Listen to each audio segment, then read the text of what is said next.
Nick Pope. I used to work at the Ministry of Defence, and in the early 90s I had a job which included looking at UFO sightings reported to the department.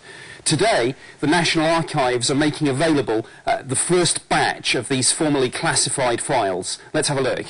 Here at the National Archives there are actually 170 kilometres of corridors with files in, spanning 1,000 years. Many of the older UFO files have been available here for some time.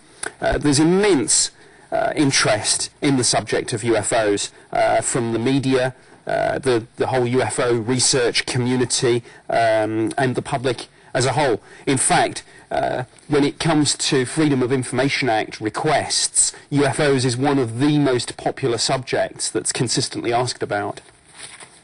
These existing UFO files, which have been available at the National Archives for some years, these ones date from the early 70s. Here we've got,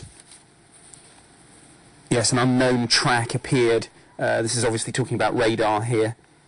It's always a very interesting question. People see a UFO, that's one thing, but if something is then tracked on radar at the same time, and if the Air Force can verify that, that's obviously hugely significant.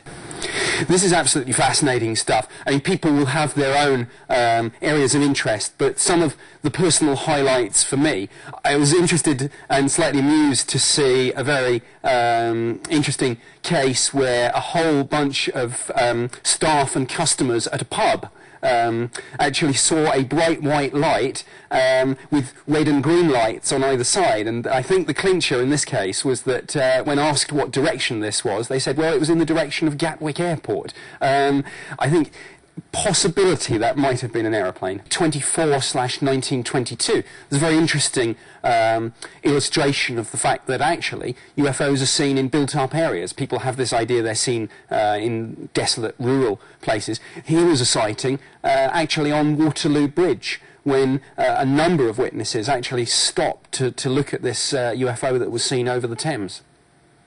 Another interesting report in file DEFI 31/172 is a slightly more difficult to explain report of almost a classic Close Encounters of the Third Kind type spaceship. I mean, this thing was described as being the size of a football pitch, essentially saucer-shaped with coloured lights on it. So something like that is slightly more difficult to explain away as just an aircraft light or something like that. There's a fascinating document in file DEFI 24/1923.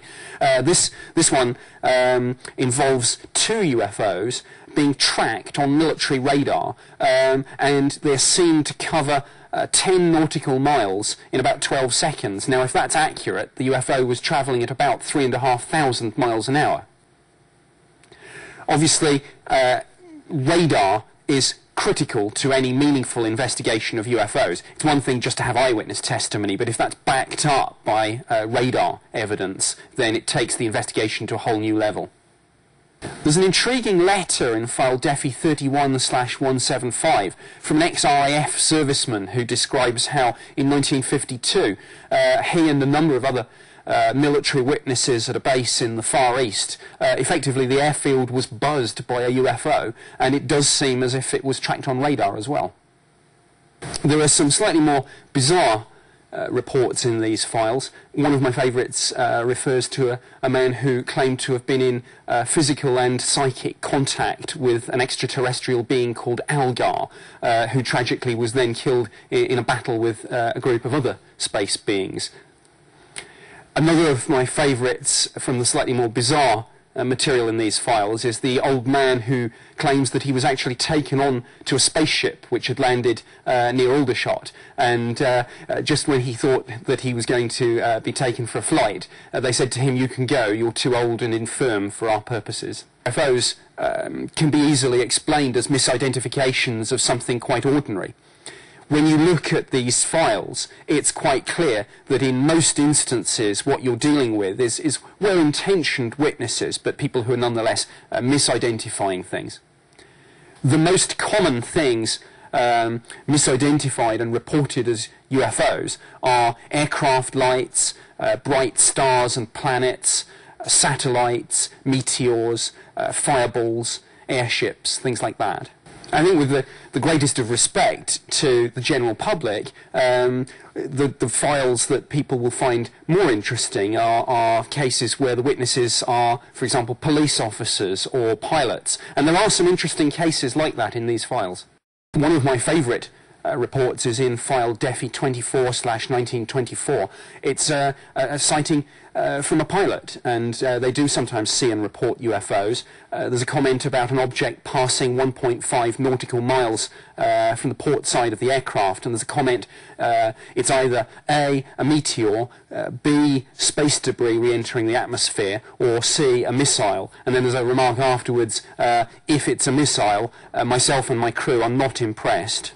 In file DEFI 31/173, there's a fascinating report. It talks about members of the public seeing a UFO. They call the police send people out, and then the police officers sent to the scene ended up seeing the UFO themselves, and actually making a sketch of it. All in all, this is a great day for open government and freedom of information. There's massive interest in these MOD files, and they're available now at the National Archives. The National Archives have put together a special site for all this material. There are links to the files, links to some previous files, a podcast, a research guide, and again, all this can be found at nationalarchives.gov.uk/UFOs.